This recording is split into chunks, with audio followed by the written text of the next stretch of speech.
Assalamualaikum warahmatullahi wabarakatuh. My name is Hafidatul Sholihah. I am student of Mathematics Department, Faculty of Science and Technology, State Islamic University of Maulana Malik Ibrahim Malang. I will explain about philosophy of science, characteristic of science, and function of science. The definition of science. Science is systematic enterprise that builds and organizes knowledge in the form of testable explanation and prediction about the universe. Next, characteristic of science. Generally, characteristics of science are the first, accumulative and diffuse own. Science can be used for research and discovery of new things and does not become a monopoly for those who find it. Everyone can use and take advantage of other people's invention. The second, the truth of not absolute. The truth of a science is not always absolute. This happens because the investigator is human.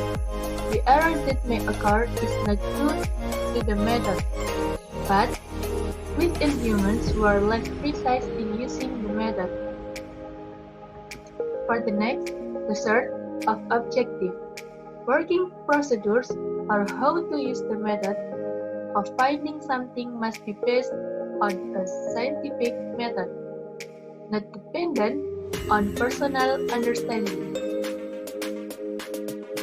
Okay, for the next, characteristic of science by Harsono. The first is rational. The result of the thinking process is the result of using objective reason. The second, empirical. Knowledge is obtained from experience by the sense. Science is not abstract. Based on the life, experience, and research can produce knowledge. For the third, accumulative. The result of science can be used to be the object of further research.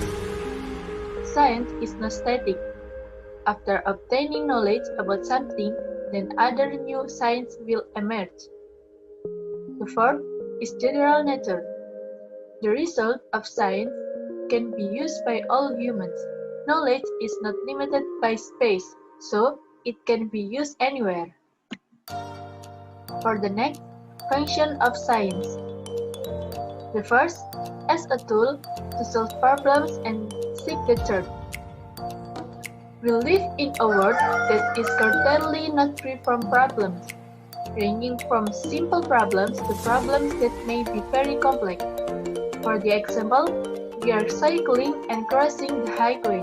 There must be gravel to a large hole in the road. That is life. Whatever is in front of us, we must have to go through it. By using a philosophical way of thinking that can consider critical thinking that solve problems and seek truth by inviting people, it easily use. So, that can increasing time and energy. The second, forming a critical attitude.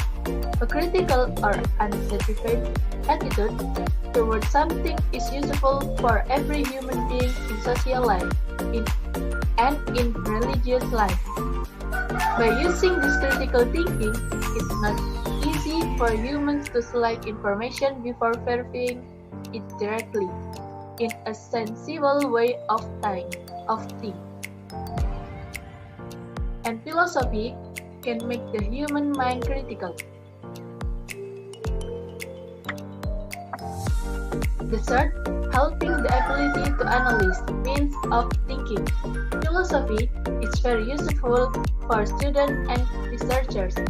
By thinking in philosophy, the ability of human thought to analyze will be strong because the students and researchers often analyze something so that it So that it requires a philosophical mindset. The fourth, as a view of life. The purpose of this view of life is for guidance in living life. If the philosophy of science is in this position, it means that the teaching theory is accepted and implemented in life properly. Thank you for nice attention. It's enough for me. Assalamualaikum warahmatullahi wabarakatuh.